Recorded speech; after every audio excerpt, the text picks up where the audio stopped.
Hello students.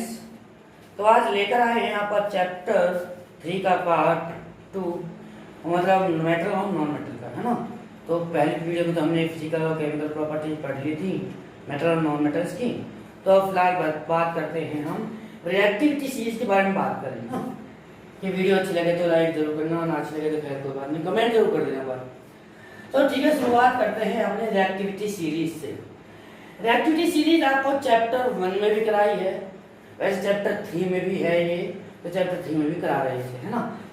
तो reactivity series क्या है कि भाई एक ऐसी सीरीज जिसमें क्या है कि जो ऊपर वाले एलिमेंट है वो कैसे होते हैं, हाई रिएक्टिव होते हैं। जैसे नीचे जाते हैं तो उनकी रिएक्टिविटी कम होती जाती है ना। तो वही है हमारी रिएक्टिविटी सीरीज। तो देखो क्या हमारा पोटेशियम सबसे ऊपर आ रहा है, सबसे ऊपर कौन सा आ रहा है, पोटेशियम, फिर sodium, calcium, magnesium, aluminium, zinc, ferric जिसे आप आयरन भी कहते हो, lead, hydrogen, copper, mercury, silver, gold. ये अब कुछ रिएक्टिव सीरीज में आ रहे हैं एलिमेंट। तो देखो यहां से लेकर पोटेशियम से लेकर एल्युमिनियम तक, तो ये होते हैं आपके हाई, है ना, हाई रिएक्टिव में आते हैं ये।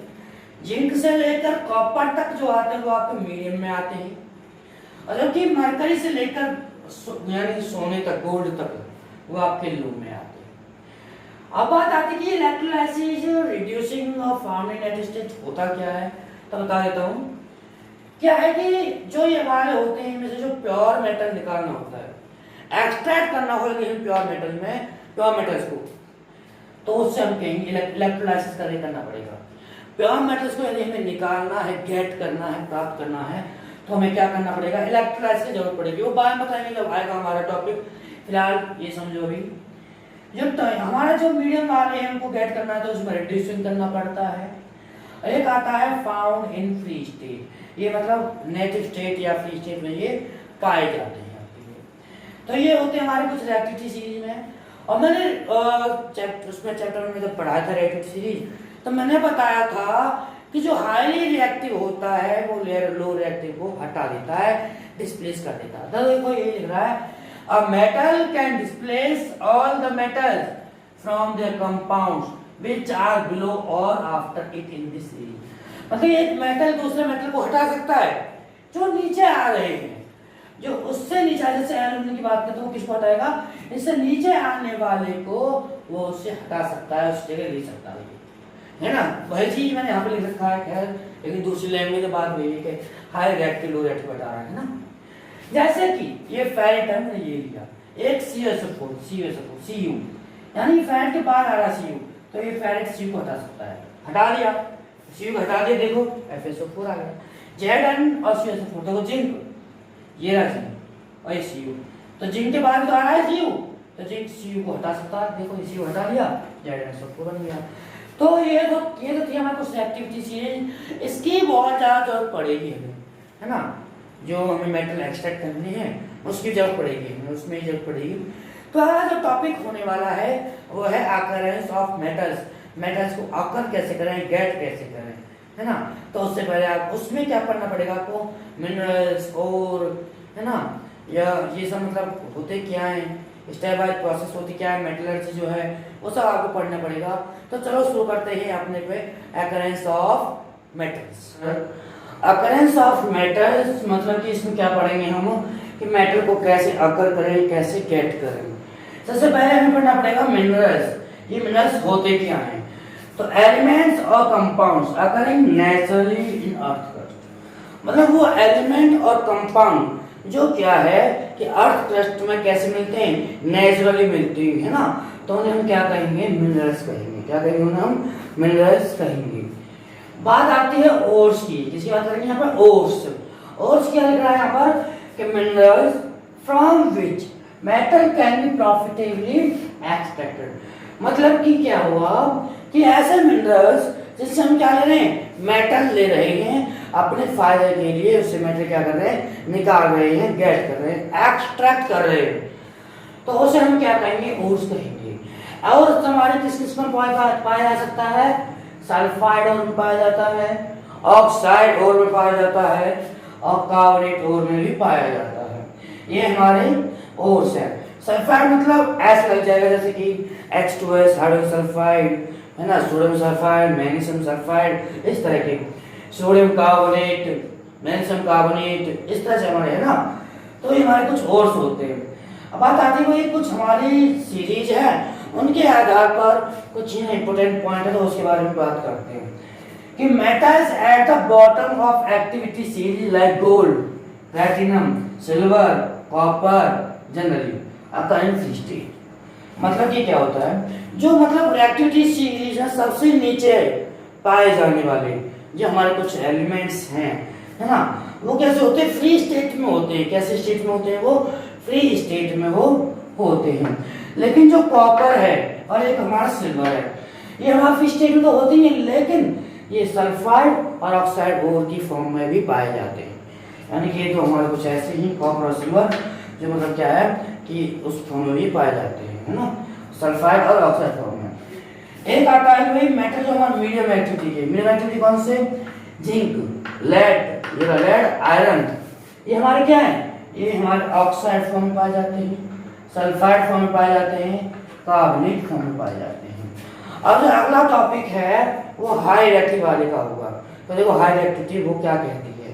तो चलिए चलते हैं अपने मेटल यानी जो हाई रिएक्टिव वाले हैं। कौन कौन से, potassium, sodium, calcium, magnesium, aluminium. ये हाई रिएक्टिव मतलब बहुत ज़्यादा रिएक्टिव वाले होते हैं। तो कैसे फॉर्म पाए जाते हैं, कंबाइंड स्टेट में पाए जाते हैं। कैसे फॉर्म में, कंबाइंड स्टेट में। तो एक बात आती है गैंग। अब ये गैंग होती क्या है, मतलब कि ऐसे ओर्स जिसमें क्या है कुछ इम्प्योरिटीज होती है। उसमें क्या होती हैं, मतलब नेचुरली होते हैं, और जो नेचुरल प्लांट होते हैं उसमें कुछ इम्प्योरिटीज है, जैसे कि सॉइल, सैंड, इस तरह की कुछ जो हमारी इम्प्योरिटीज होती हैं। तो जो इम्प्योरिटी है उसमें हम कहते हैं गैंग। क्या कहते हैं, गैंग। और गैंग को क्या करते हैं, हम रिमूव करते हैं ताकि हम मेटल को एक्सट्रैक्ट कर सके आसानी से, है ना। बात आती है मेटलर्जी। मेटलर्जी क्या है कि step wise process of obtaining metal from its ore. यानी और से क्या निकालना, हमें मेटल लेना है तो हमें क्या करना पड़ेगा, कुछ स्टेप वाइज प्रोसेस लेने पड़ते हैं। तो उसे हम कहेंगे मेटलर्जी। तो वो क्या स्टेप्स हैं वो हमारे, तो स्टेप्स की हम एक टेबल बनाते हैं, तो उसे हम समझ लेते हैं। तो चलते हैं अपनी इस टेबल पर। तो देखिए हमारी एक तैयार हो गई है टेबल हमारी, जिससे हम क्या करेंगे कि अलग अलग तरह के मेटल्स को हम क्या करेंगे, एक्सट्रैक्ट करेंगे। तो सबसे पहले बात करते हैं ओर, किस फॉर्म में पाए जा रहे हैं भाई, कौन कौन से ओर हैं, किस किस फॉर्म में पाए जाएंगे। तो देखो जरा, सबसे पहले बात है यहाँ पर मेटल ऑफ हाई रिएक्टिविटी, दूसरा है कि मेटल ऑफ मीडियम रिएक्टिविटी, तीसरा है मेटल ऑफ लो रिएक्टिविटी। तो मेटल ऑफ हाई रिएक्टिव वाले वो जो होते हैं उनका क्या करना पड़ता है, इलेक्ट्रोलाइसिस करना पड़ता है। क्या करना पड़ता है, उनका इलेक्ट्रोलाइसिस करना पड़ता है, और फिर हमें क्या मिलता है, प्योर मेटल मिलता है। वो हम करके दिखाएंगे। फिलहाल समझ लीजिए कि हमें करना क्या है, वो क्या होता है, कैसे होता है, ये भी हम बता देंगे जब हम मेटल एक्सट्रैक्ट करेंगे। अब बात आती है मेटल जो हमारे मीडियम रिएक्टिविटी के। जो मीडियम रिएक्टिविटी में आते हैं वो कैसे कैसे होते हैं। तो मीडियम रिएक्टिविटी वाले जो होते हैं वो दो फॉर्म में पाए जाते हैं, एक तो सल्फाइड ओर होता है और एक हमारा कार्बोनेट ओर होता है। जो कार्बोनेट ओर होता है उसका करना पड़ता है कैल्सिनेशन। क्या करना पड़ता है, कैल्सिनेशन। और जबकि जो सल्फाइड ओर है उसका क्या करना पड़ता है, हमें रोस्टिंग करना पड़ता है। क्या करना पड़ता है, रोस्टिंग। तो क्या होता है कि भाई इनका ये करने पर बताएंगे भी कैल्सिनेशन होता क्या है। कैल्सिनेशन मतलब कि कार्बोनेट ओर को हमें क्या करना पड़ेगा, मतलब उसे सिंपली कार्बोनेट में चेंज करना पड़ता है ना। तो वो बताएंगे थोड़ी देर में। क्लास समझ लीजिए कि कैल्शियम करते हैं, मतलब सॉरी कैल्सिनेशन करेंगे और रोस्टिंग करेंगे। तो ये दोनों प्रोसेस होने के बाद क्या होता है, हमें मेटल के ऑक्साइड मिलते हैं। क्या मिलते हैं, हमें मेटल के ऑक्साइड मिल जाते हैं। और मेटल के ऑक्साइड में अगर प्योर मेटल नहीं मिला तो जो क्या करना पड़ता है, रिडक्शन करना पड़ता है। रिडक्शन करेंगे तो हमें क्या मिलता है, प्योर मेटल मिल जाता है। उसको प्योरिफिकेशन कर लेते हैं हम। फिर बात बताएंगे अभी रोस्टिंग ऑफ ये मतलब सल्फाइड ये क्या होता है बताएंगे अभी। जब मेटल ऑफ लो रिएक्टिविटी है वो क्या होते हैं, वो सल्फाइड ओर में पाए जाते हैं। किस फॉर्म में, सल्फाइड ओर की फॉर्म में पाए जाते हैं। फिर उनका हमें पता है सल्फाइड ये जैसे पाए गए, इनका रोस्टिंग करना पड़ा तो रोस्टिंग होगा, मेटल लेगा रिफाइन कर लेंगे, यानी कि प्योर मेटल हम उससे ले लेंगे। अब ये हमारा रोस्टिंग क्या है, कैसे रिलेशन क्या है, तो वो भी सुनिए जरा कि ये आखिर होते क्या हैं। तो अब नेक्स्ट टॉपिक हमारा रोस्टिंग और कैल्सिनेशन। तो सुनिए रोस्टिंग आखिर होता क्या है। रोस्टिंग वो है कि मतलब कि जो मेटल मतलब सल्फाइड ओर होते हैं, क्या होते हैं सल्फाइड ओर, उनको किस में कन्वर्ट क्या कर दिया जाता है, उसको कन्वर्ट कर दिया जाता है ऑक्साइड में। बट क्या होगा, वो लिमिटेड एयर में होगा। किसकी फॉर्म होगा, मतलब जो हमारा सल्फाइड ओर जो ऑक्साइड में कन्वर्ट किया जाएगा तो हमारी क्या सी होगी, एक्सिस ऑफ एयर होगी, है ना। उसमें मतलब क्या होगा कि एक्सिस यानी हीटिंग होगी, काफी ज्यादा स्ट्रांगली हीटिंग होगा, एक्सिस ऑफ एयर की प्रेजेंस में उसे किया जाएगा। लेकिन ये तो हो गया हमारा रोस्टिंग। एक आता है आपका कैल्सिनेशन। अरे कैल्सिनेशन क्या होता है, इसमें क्या होता है कि कार्बोनेट ओर को, किसको, कार्बोनेट ओर को ऑक्साइड में कन्वर्ट कर दिया जाता है। लिमिटिंग एयर होगी, इसमें क्या होगी, लिमिटिंग एयर होगी, लेकिन हीटिंग स्ट्रांगली होगी काफी ज्यादा, है ना, वो चीज है। लेकिन इसमें क्या है, इसमें सल्फाइड ओर को ऑक्साइड में कन्वर्ट कर दिया जाता है, जबकि कैल्सिनेशन में कार्बोनेट ओर को ऑक्साइड में कन्वर्ट कर दिया जाता है। तो यही है बस हमारे रोस्टिंग और कैल्सिनेशन। तो हम अपने टॉप पे आते हैं कि भाई कैसे कैसे हम क्या करते हैं कि लो वाले, मीडियम वाले और हाई वाले मेटल को एक्सट्रैक्ट हम करेंगे, कैसे करेंगे तो देखते हैं हम इस टॉपिक में नेक्स्ट। तो देखिए जरा हमारा ये कि क्या होता है कि extracting metals low in the activity series, कि एक्टिविटी सीरीज में मेटल को कैसे एक्सट्रैक्ट कराएं जो हमारे कैसे हो, लो हो, है ना, लो एक्टिविटी हो, लो एक्टिव हो। तो metals low in the activity series are very unreactive. जो लो में आते हैं मतलब नीचे आते हैं वो कैसे होते हैं, अनरिएक्टिव होते हैं वो, है ना, मतलब ज्यादा मतलब जल्दी से वो रिएक्ट नहीं करते। तो क्या होते हैं, जो ऑक्साइड्स होते हैं, इन मेटल के जो ऑक्साइड्स होते हैं उनको रिड्यूस करते हैं, है ना, किसी मेटल से रिड्यूस करते हैं हम, है ना, और क्या या फिर हमें समझ आता है कि भाई इसे हीट करें डायरेक्टली, है ना। तो देखो हम कैसे करेंगे। सबसे मैं पहले मैं एग्जांपल लेता हूँ मरकरी का। मतलब मरकरी किस फॉर्म पाया जाएगा, सल्फाइड फॉर्म में पाया जाएगा। तो कैसे है कि भाई देखो ये मेरा मरकरी सल्फाइड HgS, ठीक है। अब ये HgS मैंने दे रखा है। अब मैं क्या करूंगा, इसको सिंपली हीट करूंगा। क्या करूंगा, इसे हीट करूंगा। अब मैं इसे हीट करूं HgS को, लेकिन किसकी प्रेजेंस में, भाई ऑक्सीजन तो होगी हमारी, प्लस में O2, ऑक्सीजन की वजह से क्या कर रहा हूँ, इसे हीट कर रहा हूँ भाई। क्योंकि जो लो रिएक्टिव में आते हैं उनको क्या करना पड़ता है, रोस्टिंग करना पड़ता है। रोस्टिंग का मतलब है कि उसे हीट करना है इन एक्सेस ऑफ एयर, है ना, एयर की उपस्थिति में, यानी ऑक्सीजन की उपस्थिति में, है ना, in the presence of oxygen. तो रोस्टिंग क्या करना पड़ता है, ऑक्साइड में कन्वर्ट करना है। किस में कन्वर्ट करना है, ऑक्साइड में। तो मरकरी सल्फाइड था तो क्या बन जाएगा, मरकरी ऑक्साइड HgO, क्या बन जाएगा, HgO, सॉलिड फॉर्म में भाई ये। बाकी जो है हमारी यहाँ से सल्फर डाइऑक्साइड गैस हमारी निकल जाएगी। क्या निकल जाएगी, यहाँ से SO2 हमारी गैस फॉर्म में अलग निकल जाएगी। इसे बैलेंस कर लेते हैं।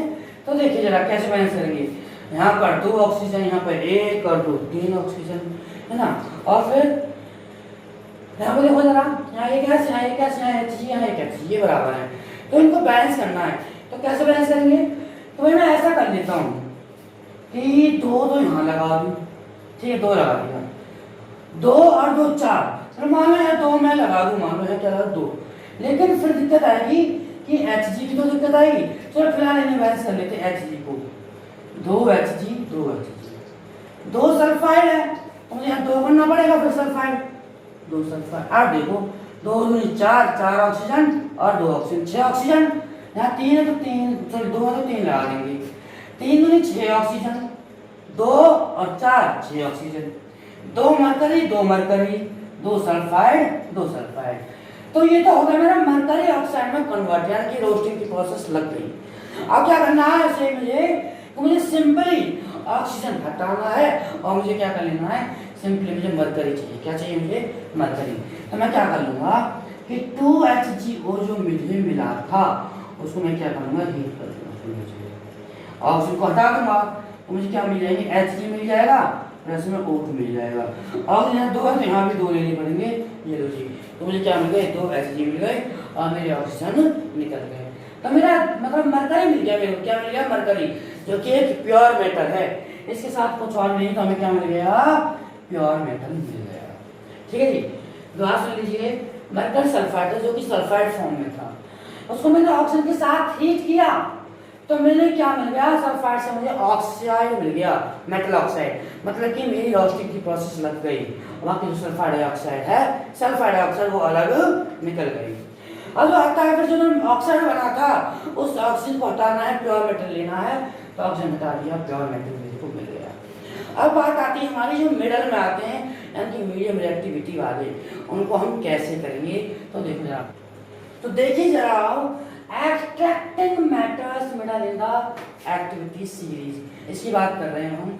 तो हमें पता है कि जो मिडल में आते हैं वो कैसे होते हैं, सल्फाइड में भी पाए जाते हैं, कार्बोनेट में भी पाए जाते हैं। तो मैं सिंपल सा एग्जाम्पल ले लेता हूँ जिंक का। तो सबसे पहले मैं जिंक का कर रहा हूँ कि भाई जो है सल्फाइड फॉर्म में हो, किस फॉर्म में हो, सल्फाइड फॉर्म में हो, जिंक सल्फाइड। तो मैं इसे क्या करूंगा, ऑक्सीजन के साथ हीट कर दूंगा, क्या कर दूंगा, ऑक्सीजन के साथ हीट कर दूंगा, तो मुझे क्या मिलेगा, यानी कि सल्फाइड तो रोस्टिंग प्रोसेस लगानी पड़ेगी। तो रोस्टिंग प्रोसेस क्या कहती है कि जो सल्फाइड ओर है उसको किस में कन्वर्ट करना है, ऑक्साइड में। तो ये लीजिए जी, ऑक्साइड में कन्वर्ट कर देंगे, ZnO जिंक ऑक्साइड। प्लस में क्या होगा, SO2 अलग रिलीज कर देगा, क्या कर देगा ये, SO2 रिलीज कर देगा। ऐसे बैलेंस कर लीजिए भाई, यहाँ पर क्या है, यहाँ दो, यहाँ दो, दो और एक तीन, तीन ऑक्सीजन, तो क्या होगा, मैं यहाँ 3 ले लेता हूँ, 3 2 जा 6। तो मुझे क्या करना है भाई, मुझे पूरा करना है ना। तो मैं क्या कर सकता हूँ कि यदि मैं यहाँ पर क्या करूँ, मैं कुछ यहाँ पर ले लूँ मैं, है ना, तो मैं ऐसा कर लेता हूँ, चलो 2 ले लेता हूँ यहाँ पर, 2 जिंक, तो 2 यहाँ ले लेता हूँ, 2 जिंक, 2 सल्फाइड हो गए, तो ये लीजिए 2 सल्फाइड। अब कर लीजिए calculate, 2 zinc 2 zinc, 2 sulphide 2 sulphur, S 2 S हो गए, यहाँ 2 S हो गए। और देखो 3 में 6 ऑक्सीजन, 2 और 2 में 4, 4 2 6 ऑक्सीजन हो गए पूरे। तो ये तो हो गया मेरा जिंक ऑक्साइड में कन्वर्ट, है ना। इसमें कौन सी प्रोसेस लगी मेरी, रोस्टिंग प्रोसेस लगी, है ना जी, रोस्टिंग। क्या प्रोसेस लगी हमारी, रोस्टिंग। अब यदि कहते जाए कि यदि यही सल्फाइड जो जिंक है सल्फाइड पा रहा था, अब मैं इसे कार्बोनेट फॉर्म में ले लेता हूँ कि मान लो ये क्या है, कार्बोनेट फॉर्म में भी आ सकता है, ZnCO3। तब क्या करोगे, तब हम क्या करेंगे, उसको ऑक्साइड में कन्वर्ट करना है, जिंक कार्बोनेट को ऑक्साइड में कन्वर्ट करना है मुझे। तो वो कौन सी प्रोसेस है, कैल्सिनेशन। क्या है इसमें, कैल्सिनेशन,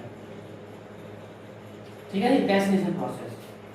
यहाँ नीचे लिख देता हूँ, जिंक कार्बोनेट सॉलिड फॉर्म में है, इसे मैंने क्या करना है, बस इसे हीट करना है, सिंपली क्या करना है, इसे हीट करना है, और ये मुझे मिल जाएगा ऑक्साइड फॉर्म में, यही मिलेगा जिंक ऑक्साइड। बाकी जो है ये जो गैस है वो क्या करेगा, इसे रिलीज कर देगा।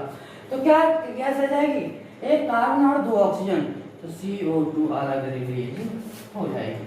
अब इसे बैलेंस देख लीजिए, एक जिंक, यहाँ पे 2 जिंक है भाई, सॉरी यहाँ 2 नहीं आएगा, एक ही आएगा, कुछ ज़्यादा गलती हो थोड़ी सी, एक जिंक, एक कार्बन, एक कार्बन, 2 और 3 ऑक्सीजन, 3 ऑक्सीजन।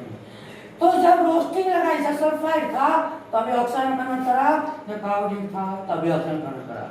लेकिन ये थी प्रोसेस है रोस्टिंग, और ये थी प्रोसेस कैल्सिनेशन।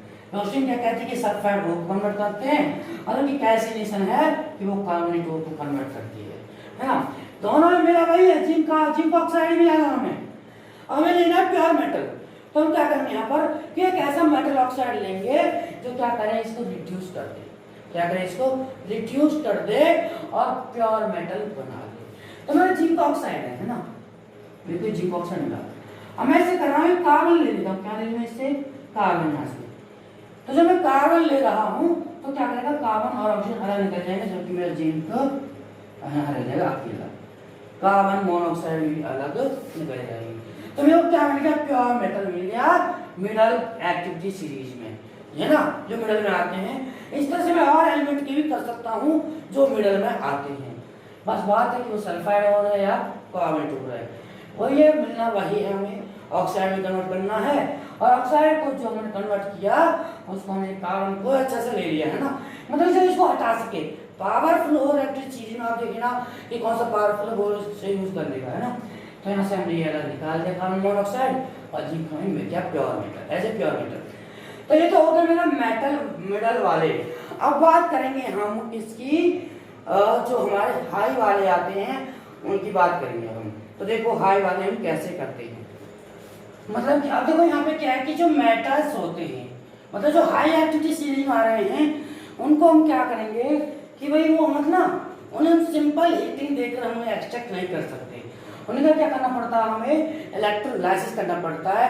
तो देखो यहाँ पे लिखा हुआ वो समझा देता हूँ कि जो metals high up in the activity series are very reactive. मतलब क्या होता है, जो हाई आते हैं एक्टिविटी सीरीज में, बहुत टॉप पर आते हैं, तो क्या होते हैं, बहुत ज़्यादा रिएक्टिव होते हैं। ये क्या होने, they can't be absent from there compound by heating with carbon, है ना। तो कार्बन के साथ यदि उसे हीट किया जाए तो सीधे हम उसमें गैस नहीं कर सकते, एक्सट्रैक्ट नहीं कर सकते। क्यों? क्योंकि जो मेटल्स हैं उनके पास क्या होती है, ऑक्सीजन के लिए काफी एफिनिटी होती है कार्बन से ज़्यादा, है ना। कार्बन से क्या होगा, बहुत ज़्यादा उसकी एफिनिटी होती है ऑक्सीजन के लिए, है ना। जो मेटल्स होते हैं हाई अप आए आते हैं, टॉप वाले मेटल। जो मेटल्स होते हैं उनको हम ऑक्सीडाइज करेंगे बाय इलेक्ट्रोलाइट रिडक्शन। उसमें क्या करना पड़ेगा, इलेक्ट्रोलाइटिक रिडक्शन करना पड़ेगा, रिफाइन करना पड़ेगा इलेक्ट्रोलाइट के लिए, इलेक्ट्रिसिटी से करेंगे इसमें। तो जो मेटल्स होते हैं वो डिपॉजिट होते हैं, मतलब इससे जो सब करेंगे हम, तो मेटल्स जो है कैथोड पर डिपॉजिट हो जाएंगे। कैथोड क्या है, नेगेटिवली चार्ज इलेक्ट्रोड है, कैसे चार्ज नेगेटिवली। जबकि जो हमारी क्लोरीन है वो हमारी आ जाएगी एनोड पर, एनोड कैसी है, पॉजिटिवली चार्ज इलेक्ट्रोड। तो इसमें देखो यदि हम करें बात, यदि एट कैथोड पर, यदि मैं कैथोड बात कर रहा हूं तो देखो जरा, मैंने ले लिया एन, उस पर क्या होता है, एक प्लस चार्ज होता है। वो क्या करेगा, एक इलेक्ट्रॉन लेगा, मैं एनोड पे तो एक इलेक्ट्रॉन लेगा ये, तो इलेक्ट्रॉन ले लेगा तो एक पॉजिटिव चार्ज फिर हो जाएगा, नहीं बढ़ जाएगा, खत्म हो जाएगा, तो सिंपल क्या हो जाएगा, एन डी। यदि मैं बात करूं एनोड पर, एट एनोड, एनोड के लिए क्या होगा, Cl है, इसमें माइनस चार्ज है, तो क्या करेगा, एक इलेक्ट्रॉन यूज कर देगा, क्या कर देगा, इलेक्ट्रॉन छोड़ देगा, ठीक है जी, एक इलेक्ट्रॉन दूसरे छोड़ दिया। इस तरह से हमारा एनोड और कैथोड होता है। अभी हमारा कंप्लीट नहीं हुआ, प्रोसेस तो और चालू होगी कि हम कैसे अखर करेंगे, कैसे गेट करेंगे। तो देखो कैसे करते हैं इसे।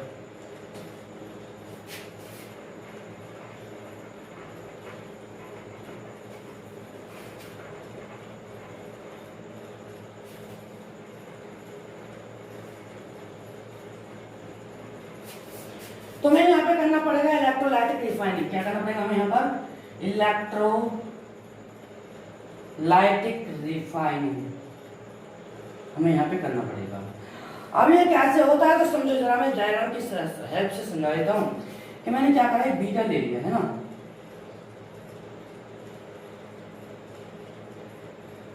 बीटा, और उसमें क्या कर रहा हूँ, कॉपर सल्फेट का एक सॉल्यूशन डाल रहा हूँ। ये क्या मेरा, और यहाँ पर मेरा कॉपर सल्फेट का एक सॉल्यूशन है, यानी CuSO4, कॉपर सल्फेट का एक सॉल्यूशन ले लिया यहाँ पर। अब मैं यहाँ क्या करूँगा, 2 इलेक्ट्रोड लूंगा, चलो यहाँ पर मैं 2 इलेक्ट्रोड लूंगा यहाँ पर,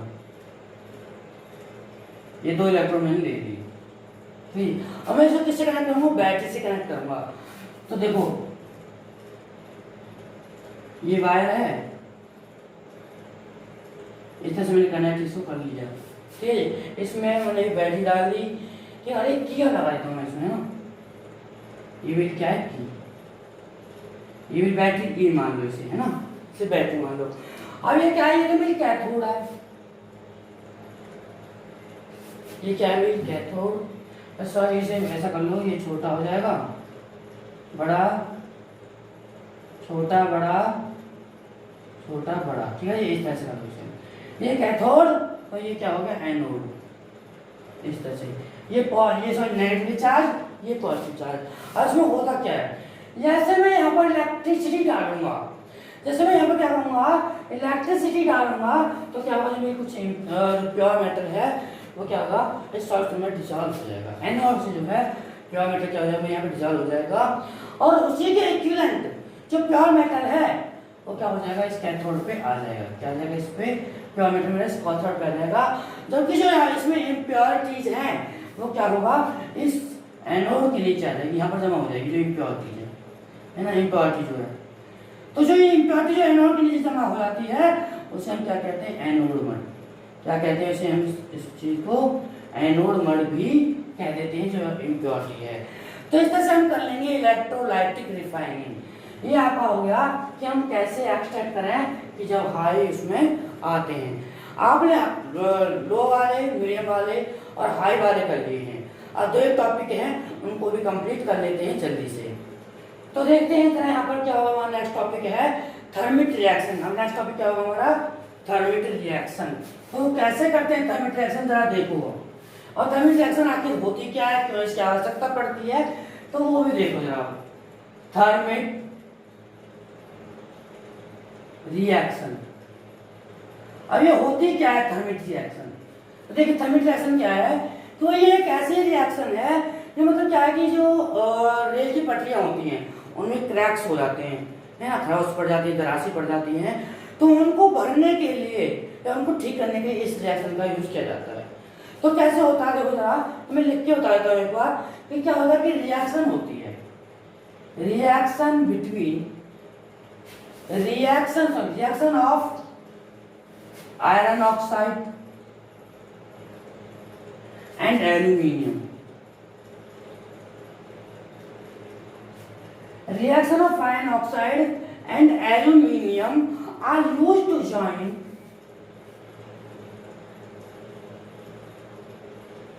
the cracks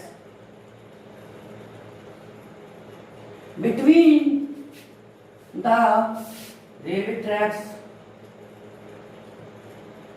railway tracks and machine parts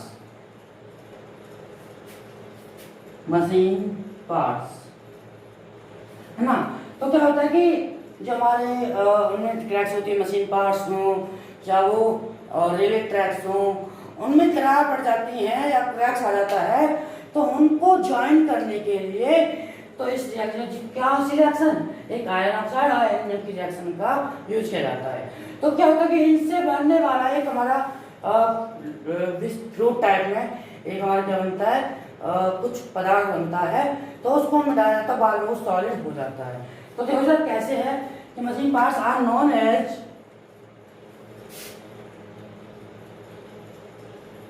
thermite reaction.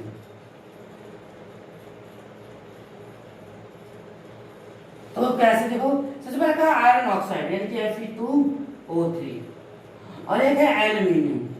तो क्या मिल जाएगा, Fe अलग मिल जाएगा, आयरन अलग मिल जाएगा, बाकी जो है हमारा एल्यूमिनियम ऑक्साइड वो अलग मिल जाएगा, Al2O3 ये मिल जाएगा। यानी कि ये मिल जाएगा हमें मोल्टन फॉर्म में, है ना। तो वो उसको गैप को भर देता है, क्रैक्स को ये भर देता है।